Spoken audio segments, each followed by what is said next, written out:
Section 1. You will hear a woman and a man talking about their work at a library. First, you have some time to look at questions 1 to 5.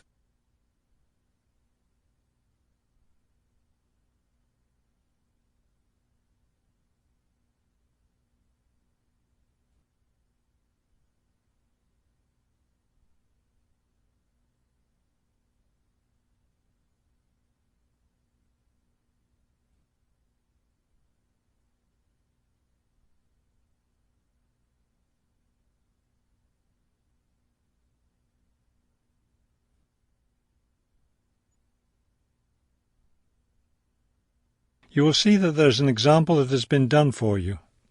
On this occasion only, the conversation relating to this will be played first. Hello, I'm Mrs. Phillips, the head librarian. You're the new library assistant, aren't you? Yes, I'm Robert Haskell, but please call me Bob. The woman introduces herself as the head librarian, Mrs. Phillips, so the name Mrs. Phillips has been written in. Now we shall begin. You should answer the questions as you listen, because you will not hear the recording a second time. Listen carefully and answer questions 1 to 5. Hello, I'm Mrs. Phillips, the head librarian. You're the new library assistant, aren't you? Yes, I'm Robert Haskell, but please call me Bob. All right, Bob. Let me take a few minutes to explain how the library works and what your duties will be. First, the library opens at 8:30 in the morning, so naturally we expect you to be here and ready to work by then. Of course. And you can go home at 4:30 when the library closes. Now, let me explain where everything's kept. It looks like here on the ground floor is where the reference books are. Yes, that's right. Up on the second floor is where the adult collection is, both fiction and non-fiction. And the children's books are there too, aren't they? I thought I saw them in the room by the stairway. No, those are magazines and newspapers for adults. Children's books are up one more flight on the third floor. We'll take a look at them later. Let me show you how we organize our work. Do you see that brown book cart over there? The one by the door? Yes, that one. Those books have been checked in and need to go back on the shelves. Okay, so the brown book cart has books to reshelve. What about this black cart by the desk? Those books have torn pages or damaged covers. They're all books that need to be repaired. Okay, I know how to do a lot of that. I'm pretty good at mending torn pages and covers. That's great, because we really need help with that. And that white cart in the corner, what are those books for? Those are old books that we've taken off the shelves to make room for new ones. We sell them as used books to raise money for the library. So they're all ready to sell? Yes, that's right. So now you know what to do with the books in the carts. Let's talk about our activities schedule.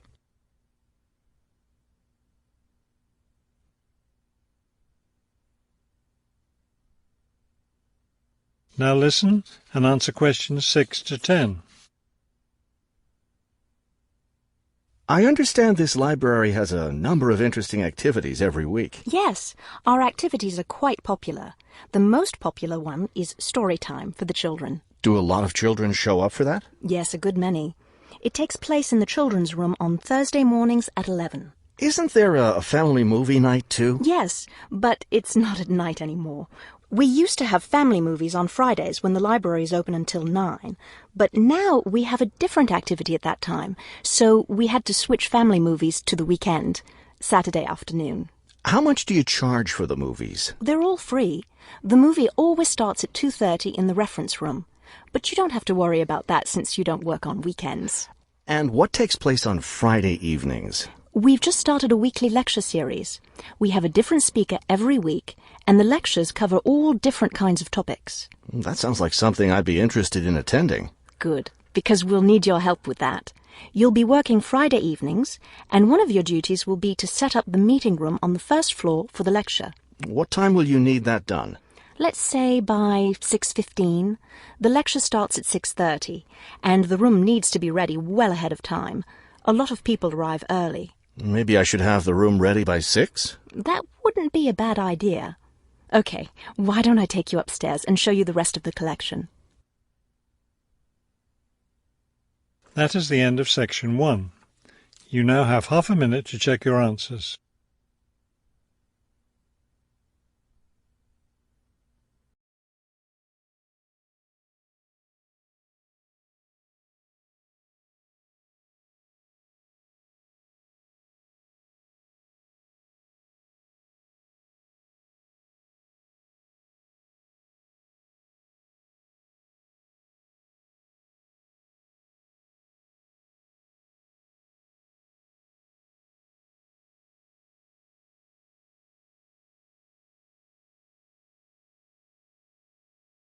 Section 2. You will hear a radio interview about a lakeside resort. First, you have some time to look at questions 11 to 15.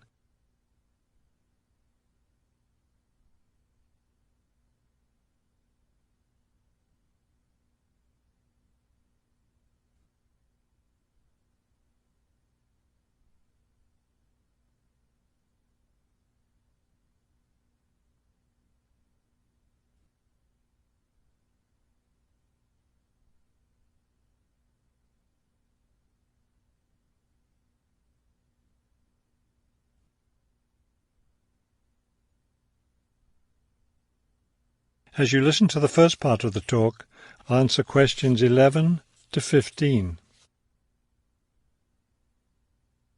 Good afternoon, and welcome to today's show.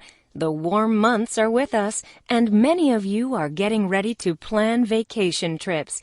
To help you with that, we have a special guest today, Robert Sampson, director of the Golden Lake Resort.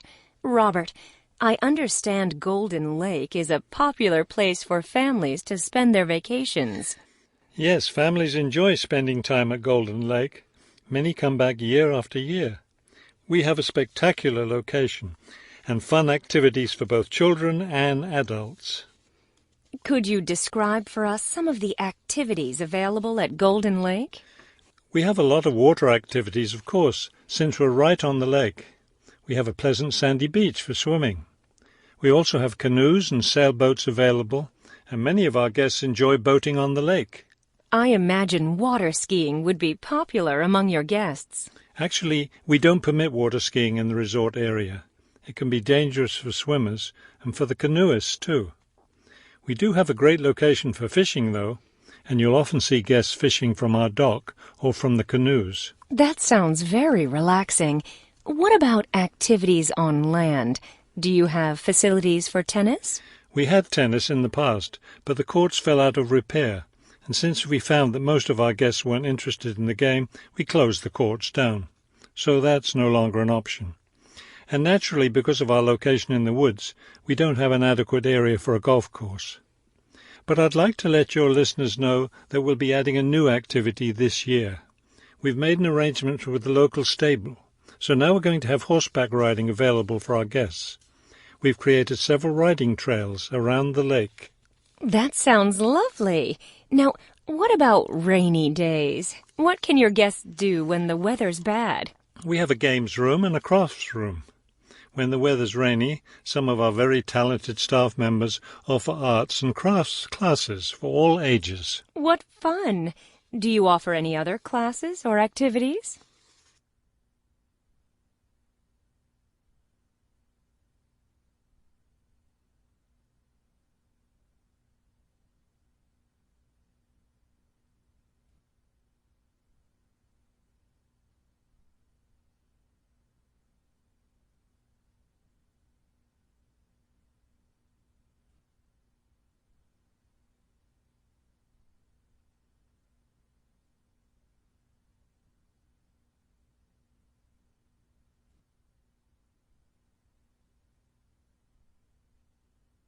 Now listen and answer questions 16 to 20. We have a weekly schedule of evening activities which anyone can attend if they choose. Every Sunday we show a film, always something that's suitable for the whole family. Monday's my favourite night because that's dessert night. Our cook prepares a variety of desserts and we get to taste them all. I'd like to be there for that. Yes, it's great. We get more serious toward the middle of the week. Our discussion night is on Tuesday. Discussion night? Yes, we discuss different current events depending on what's happening that week in the news. Then on Wednesdays we have lectures. We invite different experts to talk about local history or nature topics. This is actually one of our most popular evening activities. We found that our guests are really interested in learning about the local area. It sounds quite interesting. Yes, we've had some excellent speakers. Thursday nights are totally different because that's when we play games. That's especially fun for the children. The children love Fridays too because that's talent show night. Everyone gets in on that. Staff, guests, everyone. It looks like you have a lot of fun at Golden Lake Resort. We do, and we end every week with big fun, with a dance on Saturday night. Now I understand a little more why Golden Lake is such a popular place for family vacations. With such a variety of activities, there's something for every member of the family there. There is, and I hope your listeners will consider spending their next vacation with us. That is the end of section 2. You now have half a minute to check your answers.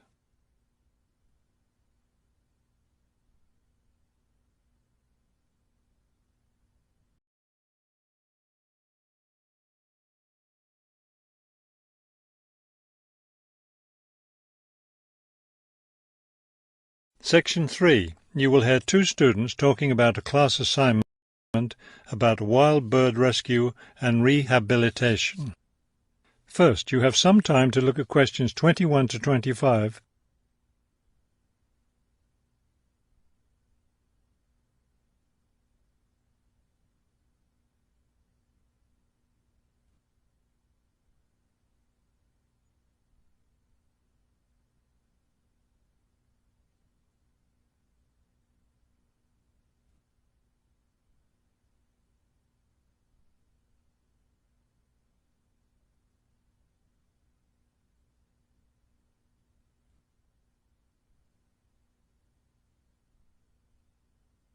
As you listen to the first part of the conversation, answer questions 21 to 25.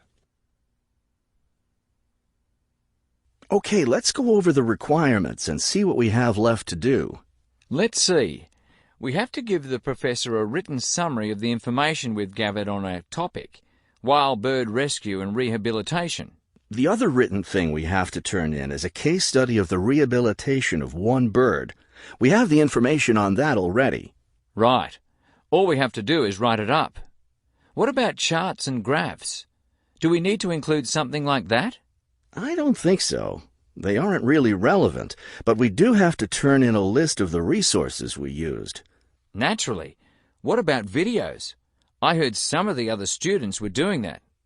Well, I guess that must be optional, because I don't see it on the requirements list. Okay, we should start planning our class presentation, since that counts for half the grade. We've looked at lots of sources of information, but I think our best source was the interviews we did with the wildlife rehabilitators. Agreed. That and the journal articles. I think we have enough information from those two sources for the presentation anyhow. The books we looked at weren't all that helpful. I wonder if we should try to bring in some live birds for the presentation. That would be too difficult, don't you think? But we have lots of photos of rehabilitated birds. We can show those.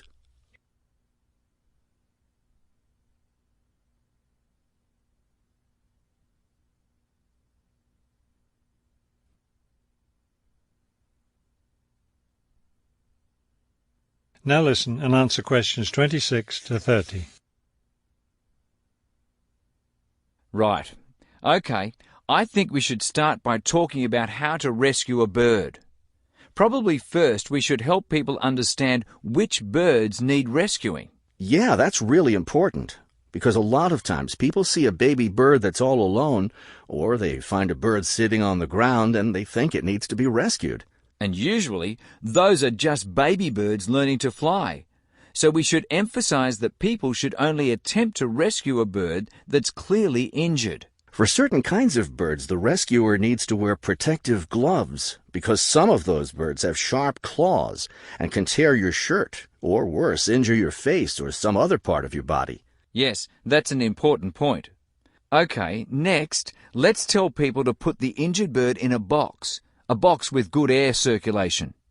We should let them know that a cage isn't necessary, and a bag, especially a plastic one, could hurt the bird more.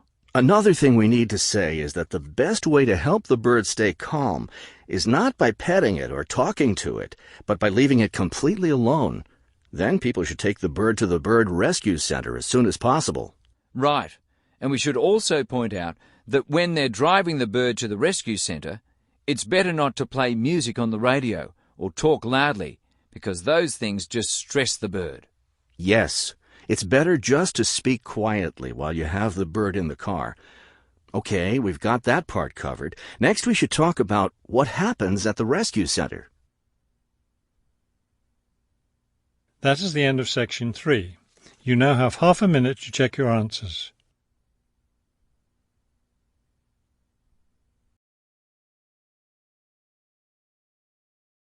Section 4. You will hear a lecture about the Great Barrier Reef. First, you have some time to look at questions 31 to 33.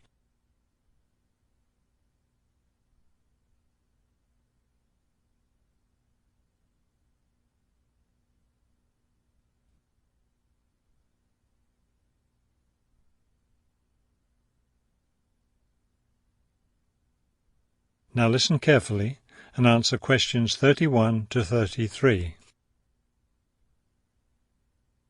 Despite its name, the Great Barrier Reef isn't just one large coral reef.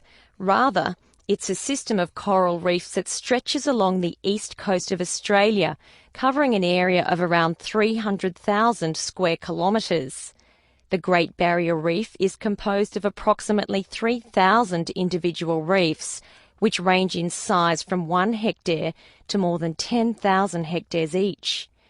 In addition, around 600 islands are scattered throughout the area, particularly at the northern and southern ends.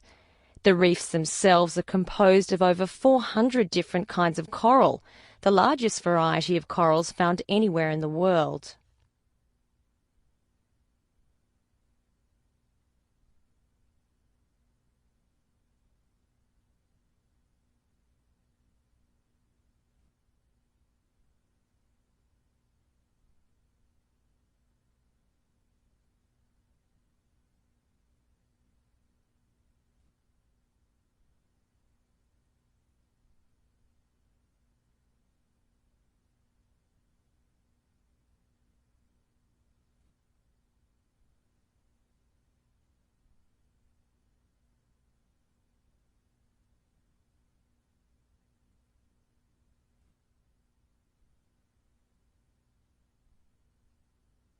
Now listen carefully and answer questions 34 to 40.